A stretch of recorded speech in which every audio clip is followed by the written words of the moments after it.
This is my quick review of the Fruil Model's metallic tracks. I've had quite a few sets of these now.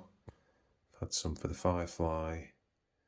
I've had some of the Panzer 4 Ketten, Winter Ketten and the Ketten, which are the wider tracks, and also had similar ones for the Tiger 2 and the Panther.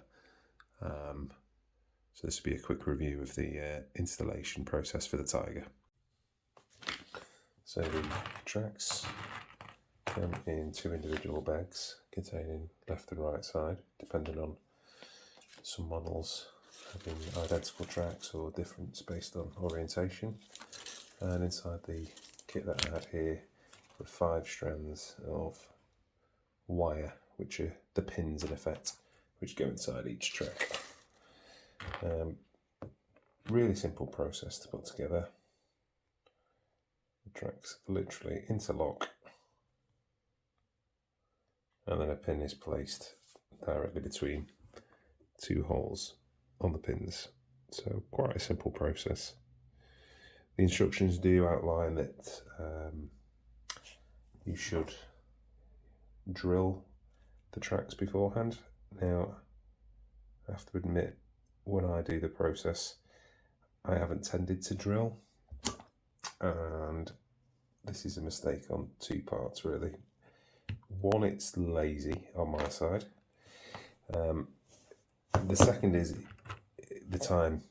So it will take a lot of time to drill, but in order to get the realistic track movement and them not be too tight because the tracks haven't been drilled, I would advise that you do drill through each hole. I think it's a 0.5 drill bit that is outlined with these tracks. You can, as I'm doing here, you can put them together just with without the pin itself. You have to push through a little bit. It's a bit tough because you're pushing some of the metal out, and you can get the link together.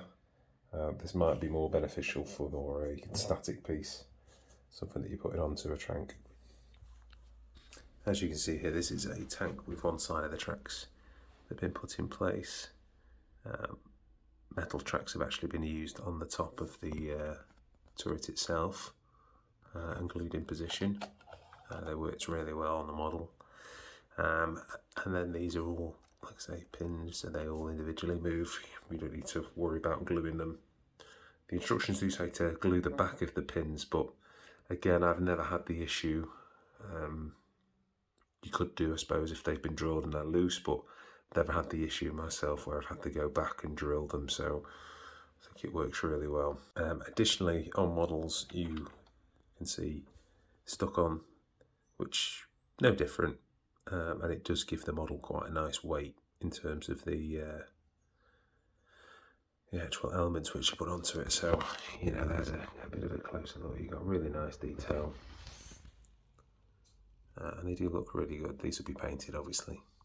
So as a final closeout, the tracks are really good. I mean, I do love using these items. They are something that's going to take some time to put together, so it's a labour of love. But for the benefit that you get at the end, especially if you find it difficult gluing the plastic separate tracks that come with some of the kits, I think you would enjoy these items. The issue is around cost, I suppose. I've ordered these from the Netherlands a couple of times, and to get 2 tracks sent over, 2 sets of tracks, it's about £30 per set, somewhere around that region.